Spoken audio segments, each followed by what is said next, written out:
En el nombre del Padre, del Hijo y del Espíritu Santo. Amén. Celebra la Iglesia hoy la memoria de San Vicente de Paúl, presbítero. Del profeta Zacarías. En aquellos días me fue dirigida a mí, Zacarías, la palabra del Señor en estos términos. Esto dice el Señor de los ejércitos. Yo siento por Sión un amor ardiente y celoso, un amor celoso que me arrebata. Esto dice el Señor de los ejércitos. Regresaré a Sión y en medio de Jerusalén habitaré.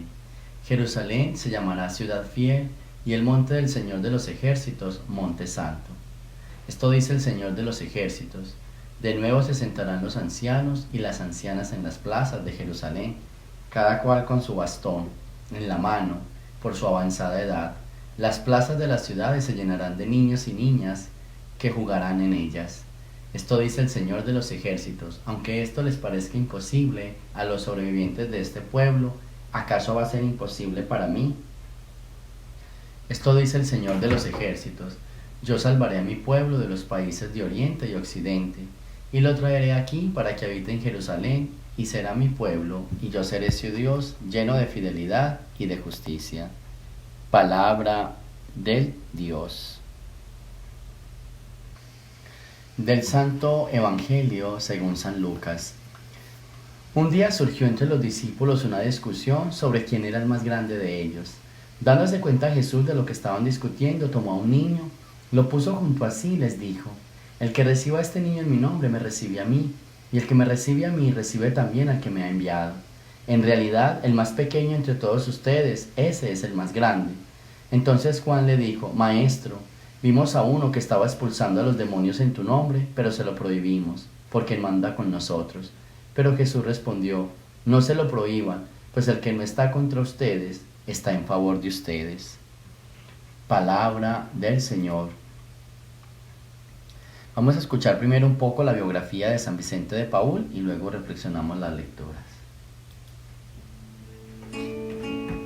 Dios te salve María, Sagrada María. Nuestro santo para el día de hoy, 27 de septiembre, es San Vicente de Paúl. Nació el 2 de abril del año 1581, hijo de Juan de Paúl y Bertranda de Mora. Desde muy pequeño era sumamente generoso en ayudar a los pobres y pasó su niñez en el campo, ayudando a sus padres en el pastoreo de las ovejas. Años más tarde, sus padres lo enviaron a estudiar con los padres franciscanos en Dax, a 5 kilómetros de Pouilly. Dax era una ciudad próspera, de amplias calles y bellas mansiones. Vicente sentía vergüenza de su origen y de su mismo padre. Recuerdo, dice, que en una ocasión en el colegio donde estudiaba, me avisaron que había venido a verme mi padre, que era un pobre campesino. Yo me negué a salir a verle. Después de 4 años de estudios en Dax, se marchó a la gran ciudad de Toulouse a estudiar en la universidad. Cuando Vicente tenía 17 años, su padre murió y poco después recibió la tonsura y las órdenes menores. Su padre le dejó una herencia para pagar sus estudios, pero él la rechazó, prefiriendo valérselas por sí mismo enseñando humanidades en el colegio de Bugnet. El 23 de septiembre del año 1600 fue ordenado sacerdote. Al principio de su sacerdocio, lo único que le interesaba era hacer una carrera brillante, pero Dios lo purificó con 3 sufrimientos muy fuertes. Viajando por el mar, cayó en manos de unos piratas turcos que lo llevaron como esclavo a Túnez, donde estuvo desde 1605 a 1607. Luego logró huir del cautiverio y llegar a Francia. Allí se hospedó en casa de un amigo, pero a este se le perdieron 400 monedas de plata y le echó la culpa a Vicente y por meses estuvo acusándolo de ladrón ante todos los que se encontraba. A los 6 meses apareció el verdadero ladrón y se supo toda la verdad.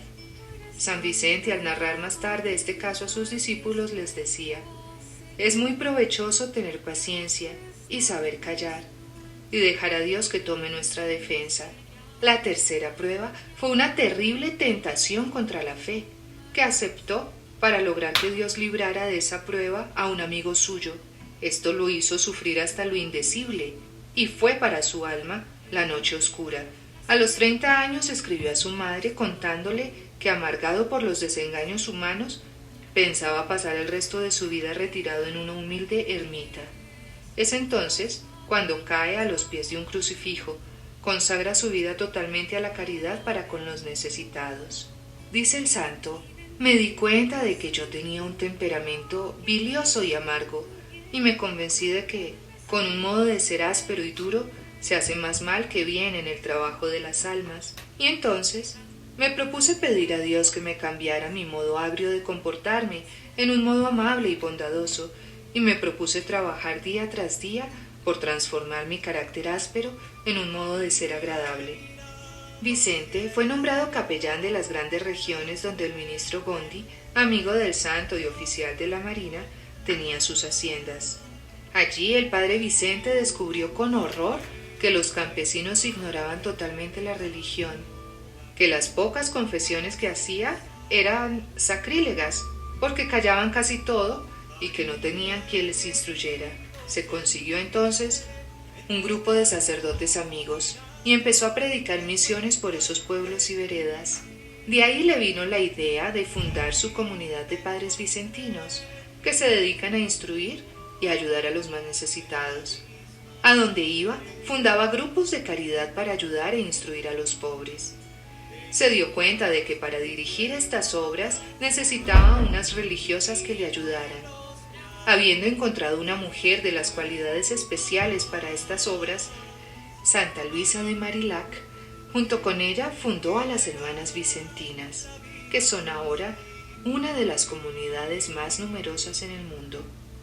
San Vicente poseía una gran cualidad para lograr que la gente rica le diera limosnas para los pobres. Reunía a las señoras más adineradas de París y les hablaba con tanta convicción acerca de la necesidad de ayudar a quienes estaban en la miseria, que ellas daban cuanto dinero encontraban a la mano.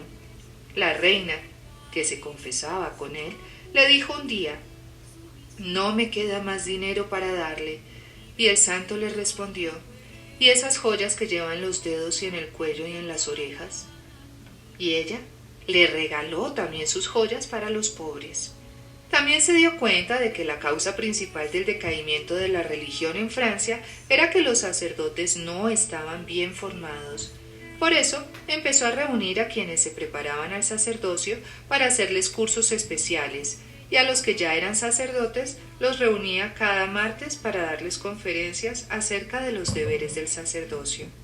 En sus últimos años su salud estaba muy deteriorada, pero no por eso dejaba de inventar y dirigir nuevas y numerosas obras de caridad. Lo que más le conmovía era que la gente no amaba a Dios y exclamaba: «No es suficiente que yo ame a Dios, es necesario hacer que mi prójimo lo ame también». El 27 de septiembre de 1660 pasó a la eternidad, a recibir el premio prometido por Dios a quienes se dedican a amar y hacer el bien a los demás. Tenía 80 años. El Santo Padre León XIII proclamó a este sencillo campesino como patrono de todas las asociaciones católicas de caridad. Nuestro propósito para el día de hoy, 27 de septiembre, es imitar a San Vicente de Paúl en su amor a Cristo, manifestado en su amor al prójimo, para enseñar e instruir con paciencia y para sanar y suplir las heridas y la carencia que tiene el cuerpo. De esa manera, alegrar el alma de todos aquellos que sufren.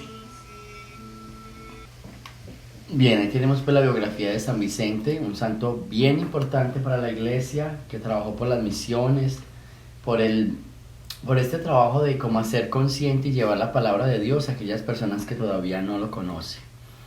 Algo bien interesante con las lecturas de hoy, y es que desde la semana pasada venimos hablando de reconstrucción. El Señor nos viene hablando la semana pasada de no perder la esperanza, de no perder la fuerza, y hoy con el profeta Zacarías dice algo como muy parecido, porque es que el pueblo está como abandonado. El pueblo como que una guerra, una invasión, como que lo destruyó todo. Y el Señor viene a decir que va a haber parques, que van a ver que estarán jugando, que en las plazas de Jerusalén van a estar todos otra vez, y eso les parece a ellos pues imposible, porque están en destierros, porque no hay nadie, porque todo quedó destruido. Pero el Señor les dice, yo sé que a ustedes les parece imposible, ¿sí?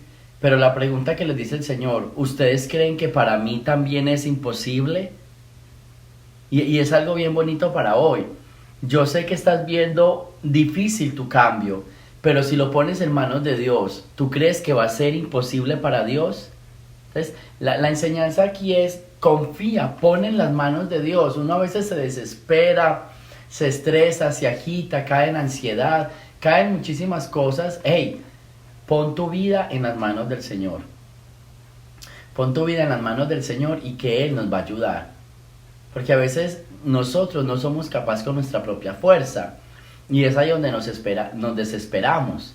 Entonces nada, confía en Él. La pregunta del día de hoy, esto que estás pasando, esto que te está pasando en la vida, ¿será imposible para Dios? ¿Tú crees que para Dios será imposible?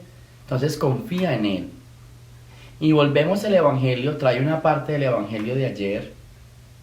Sobrevivimos a alguien que estaba predicando, se lo prohibimos, ¿sí? Pero la primera parte sobre quién es el mayor, que fue el Evangelio de hace 15 días, entonces hay como que una mezcla entre hace 15 días y el de ayer. Dos cosas de las que ya hemos hablado, pero que podemos repetir para iniciar esta semana. Nunca pretendas ser el mejor. Si quieres ser el mejor, entonces empieza a competir por ser el servidor, por ser aquella persona que está disponible y dispuesta a ayudar a los demás, a apoyar a los demás, a estar ahí con los demás. Y lo otro, no le prohíban a nadie. Ojalá todos pudiéramos hablar de la palabra de Dios. Ojalá todos pudiéramos tener en nuestro corazón y en nuestros labios un anuncio de paz y de salvación. No seas como exclusivista y no le cierres el camino a cualquiera que pueda anunciar la palabra. Quizás a ti no te parezca, no te gusta, no te cae bien esa palabra, pero habrá alguien que de pronto esa palabra le puede traer salvación. Uno nunca sabe cuándo alguien puede hablar y esa palabra le puede ayudar a uno. Uno a veces ni se imagina eso, ¿sí? Uno a veces no se imagina eso, no se imagina como que una palabra que uno pueda decir puede ser salvación para el otro. Así que nunca se prive de decir algo que sientas en tu corazón, que sea bueno y que venga de parte de Dios. Y lo segundo, no cierres la boca a nadie, porque cualquier palabra de cualquier persona puede ser salvación para los demás. Así que ánimo, ¿listo? No pierdan esa fe, no pierdan esa esperanza. Vuelvo y juega la pregunta. ¿Ustedes creen que esta situación que ustedes están pasando, por más difícil que sea, si las ponemos en las manos de Dios, será imposible para Dios? Háganse la pregunta hoy. ¿Listo? ¿Será imposible para Dios? No es imposible para Él. Solo confíen y póngansela en Él.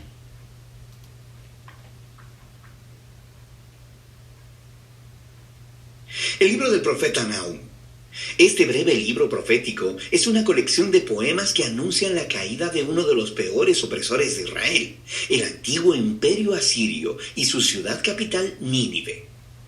Los asirios se levantaron como uno de los primeros grandes imperios en el mundo, y su expansión hacia Israel resultó en la destrucción total y el exilio del reino del norte con todas sus tribus. Los ejércitos asirios eran violentos y destructivos a una escala que el mundo jamás había visto. Así que Israel y sus vecinos estaban esperando la caída de Asiria, que llegó eventualmente en el año 612 a.C. Los babilonios se levantaron y empezaron una rebelión que dominó a Nínive e hizo caer el imperio asirio. Así que el capítulo 2 ilustra la caída de Nínive con una poesía vívida y el capítulo 3 explora la caída del imperio como un todo. Pero este libro no es solo una furiosa diatriba en contra de los enemigos de Israel. El capítulo introductor nos muestra que hay mucho más sucediendo aquí. El libro inicia con un poema alfabético incompleto, el cual comenzó describiendo una poderosa aparición de la gloria de Dios. Esto es muy similar a la manera en que inició el libro anterior, Miqueas, y de cómo el siguiente libro, Habacuc, concluirá. Y es Dios, el Creador Todopoderoso, viniendo a confrontar a las naciones y a traer su justicia sobre su maldad.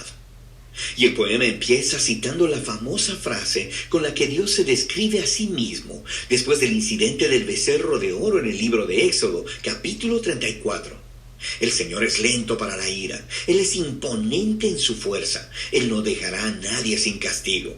Así que el resto del poema va de un lado a otro, contrastando el destino de las naciones violentas y arrogantes con el destino del remanente fiel de Dios. Cuando Dios destruya a todos los imperios arrogantes, Él proveerá refugio para aquellos que se humillen delante de Él. Ahora, esto es lo que es realmente interesante. Pensabas que este libro solo se trataba de Asiria, pero Nahum no menciona en ningún lado a Nínive o a Asiria en el capítulo 1. Y cuando describe la caída de los malos, él usa el lenguaje de Isaías sobre la caída de Babilonia, que sucedió mucho después en la historia. Y no solo eso, Nahum también describe la caída de los malos como buenas nuevas para el remanente del pueblo de Dios. Es una alusión directa a las buenas nuevas de Isaías sobre la caída de Babilonia. Así que todos estos pequeños detalles del capítulo 1 se unen para comunicar un punto clave. Para Nahum, la caída de Nínive se presenta como un ejemplo, como una imagen de cómo Dios está trabajando en la historia en cada época. Como Él no permitirá que los imperios arrogantes o violentos de nuestro mundo permanezcan para siempre. Y así, el mensaje de Nahum es de hecho muy similar al de Daniel. Asiria se destaca dentro de una larga línea de imperios violentos a través de la historia. Y el destino de Nínive es un recordatorio del compromiso de Dios de hacer caer a los violentos y arrogantes en todas las épocas. Con esta perspectiva del capítulo inicial, el libro entonces regresa a su enfoque en Asiria. Y así, el capítulo 2 describe la batalla de Nínive y el derrocamiento de la ciudad en etapas progresivas. Primero vemos la línea de combate de los soldados babilonios. Y luego leemos sobre la carga de los carruajes. Luego, el caos en los muros de la ciudad conforme la ciudad es invadida. Luego, la matanza del pueblo de Nínive. Y luego, el saqueo de la ciudad. El capítulo 3 continúa describiendo los resultados de la caída de la ciudad para el imperio como un todo. Nahum inicia anunciando una desgracia sobre la ciudad que fue construida por sus reyes con la sangre del inocente. Es una imagen de cómo la injusticia estaba arraigada en el mismo sistema que hacía a Asiria tan exitosa. Pero su violencia ha sembrado las semillas de su propia destrucción. Así que Asiria caerá delante de Babilonia. El libro concluye con una burla contra el derrocado rey de Asiria. Él es golpeado con una herida fatal, y de las naciones que él oprimió alguna vez, nadie viene a ayudarlo. Más bien, ellos cantan y celebran su destrucción, y así termina el libro. Este es un libro sombrío, pero es importante ver cómo el mensaje de Nahum trata de los trágicos y perpetuos ciclos de violencia y opresión humana en todas las épocas. La historia humana está llena de tribus y naciones que se elevan a sí mismas y utilizan la violencia para tomar lo que quieren, produciendo la muerte del inocente. Y el libro de Nahum utiliza a Asiria y Babilonia como ejemplos para decirnos que Dios se aflige y que a Él sí le importa la muerte del inocente, y que su bondad y justicia lo llevan a orquestar la caída de las naciones opresivas. Y el juicio de Dios sobre el mal es una buena noticia, a menos, claro, que seas Asiria. Lo que nos lleva de vuelta a la conclusión del poema inicial en el capítulo 1, el cual nos dice que el Señor es bueno y que es refugio para el día de la angustia. Él protege a los que se refugian en Él. Y así, el breve libro de Nahum invita a cada lector a humillarse delante de la justicia de Dios y a confiar que a su tiempo Él hará caer a los opresores de todas las épocas y en todo lugar. Y de eso trata el libro de Nahum. Muy bien, entonces vamos a pedirle al Señor en este día que nos ayude a ser testigos, misioneros de la palabra, al estilo de San Vicente, que nos ayude a poner nuestras necesidades, nuestros problemas en manos de Dios, que para Él no serán imposibles, a ser los primeros en servir y a no tener envidia, sino a permitir que todos hablen de Dios, bien preparados, bien formados, dando un mensaje de salvación. Y con Nahum, a volver a Dios, después de una caída, después de un desastre, no te preocupes, vuelve a Dios, que Dios te está esperando. Gloria al Padre, al Hijo y al Espíritu Santo, como era en el principio, ahora y siempre, por los siglos de los siglos. Amén. El Señor esté con ustedes. Y la bendición de Dios Todopoderoso, Padre, Hijo y Espíritu Santo, descienda sobre ustedes y me los acompañe siempre. Jesús, María y José.